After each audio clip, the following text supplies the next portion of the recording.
Bismillahirrahmanirrahim. Assalamualaikum warahmatullahi wabarakatuh. Anak-anakku semuanya, alhamdulillah pada kesempatan kali ini setelah kita mengadakan ulangan pada hari kemarin, alhamdulillah kita semuanya diperkenankan oleh Allah Subhanahu wa taala untuk melanjutkan pembelajaran kita, yaitu pelajaran bahasa Indonesia. Bagaimana semuanya? Tetap semangat kan? Harus selalu semangat untuk belajar. Nah, kali ini anak-anakku semuanya, kita akan melanjutkan ke tema terakhir, yaitu tema semester 1 yang terakhir, yaitu tema kelima, yaitu tema pahlawanku.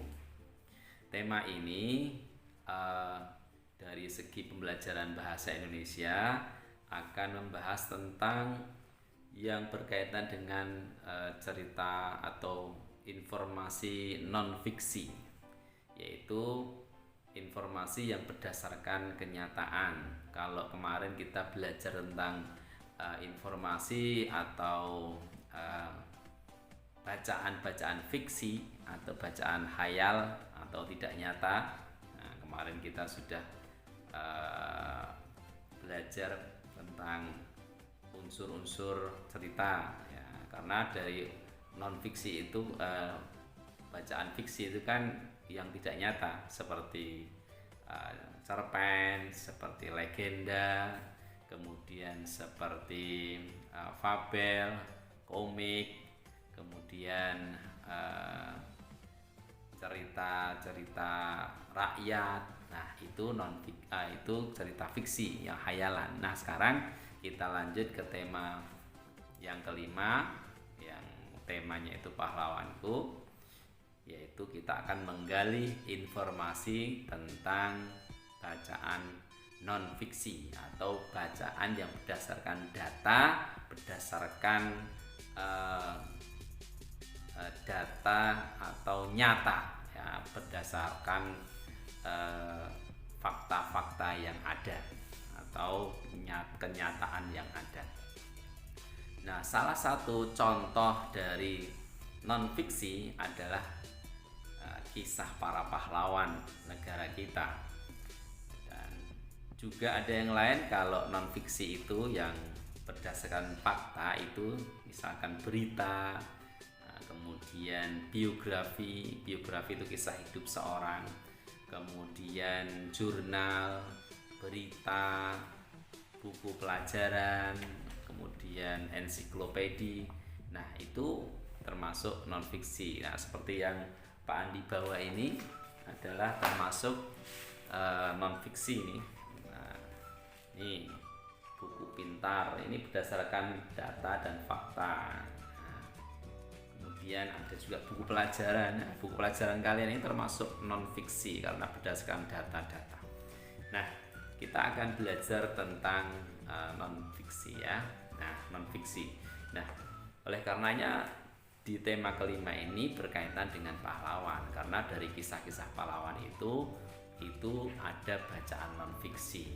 Bagaimana cara kita bisa memahami dengan baik bacaan non-fiksi? Ya, tentunya yang pertama membaca dengan seksama, kemudian mencatat poin-poin pentingnya.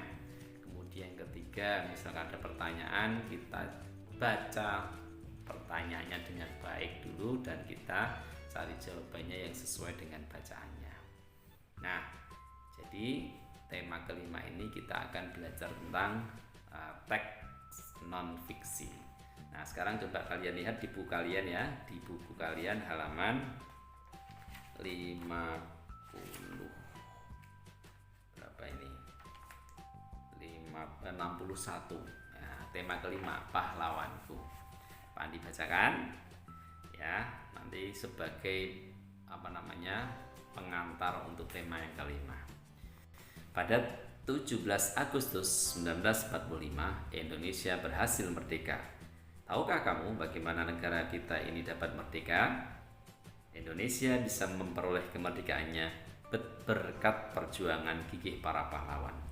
Para pahlawan dari berbagai daerah berjuang bersama-sama untuk memerdekakan Indonesia.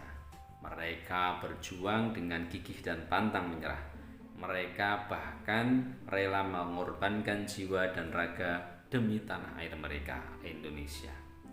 Perjuangan para pahlawan itu dapat kamu ketahui dari buku ataupun cerita sejarah. Nah, cerita sejarah ini salah satu contoh dari non-fiksi. Nah, apa itu non-fiksi? Dijelaskan di bacaan berikutnya. Teks non-fiksi adalah teks yang tidak bersifat fiksi dan berdasarkan fakta atau kenyataan. Ciri-cirinya memiliki informasi berdasarkan data yang nyata dan biasanya identik dengan objek hasil pengamatan. Nah, ini pembelajaran kali ini ya. Nah, untuk melatihnya coba kita buka ke halaman berikutnya 62. Kita buka halaman 62, kita baca ya. Nah, ini adalah salah satu cerita sejarah Mula Warman, yaitu seorang raja di kerajaan Kutai. Nah, ini cerita sejarah berdasarkan data dan fakta, maka termasuk non fiksi. Kita baca lengkap. Nah, kita baca lengkap dan seksama. Nanti kita jawab pertanyaan nomor 1 sampai 5. Nah, kita baca. Mula Warman adalah seorang raja di kerajaan Kutai. Kerajaan Kutai merupakan kerajaan Hindu pertama di Indonesia. Walaupun bukan raja yang pertama, Mula Warman cukup terkenal di lingkungan masyarakat kerajaan. Pada masa pemerintahannya, rakyat di lingkungan kerajaan Kutai hidup tentram, makmur, dan sejahtera. Mula Warman merupakan pemeluk agama Hindu yang taat. Hal itu dapat diketahui dari prasasti peninggalan kerajaan Kutai yang disebut Yupa. Dalam sebuah yupa dijelaskan bahwa Mula Warman menyembah dewa Shiva dan taat pada agama Hindu yang dianutnya. Selain itu, dalam prasasti lain dijelaskan juga bahwa Mula Warman adalah raja yang baik budi pekertinya. Hal itu dibuktikan Mula Warman dengan menyumbangkan 20.000 ekor sapi kepada Brahmana dalam sebuah upacara. Nah, ini contoh dari cerita atau bacaan non fiksi berdasarkan data-data. Nah, dari bacaan non fiksi ini kita bisa mendapat banyak informasi ya. Makanya kalau kita rajin baca maka akan mendapatkan banyak informasi. Bagaimana menjawab pertanyaan yang ada di bawahnya? Nah, Pak Andi ulangi, baca dengan seksama, kemudian catat hal-hal yang penting, kemudian pertanyaannya kita baca lagi dengan baik, nanti kita jawab sesuai dengan teks yang sudah ada.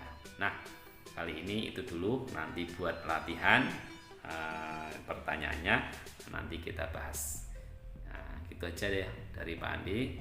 Pembelajaran hari ini kita lanjutkan pembelajaran berikutnya. Untuk latihannya nanti akan Pak Andi share di WhatsApp. Terima kasih. Wassalamualaikum warahmatullahi wabarakatuh.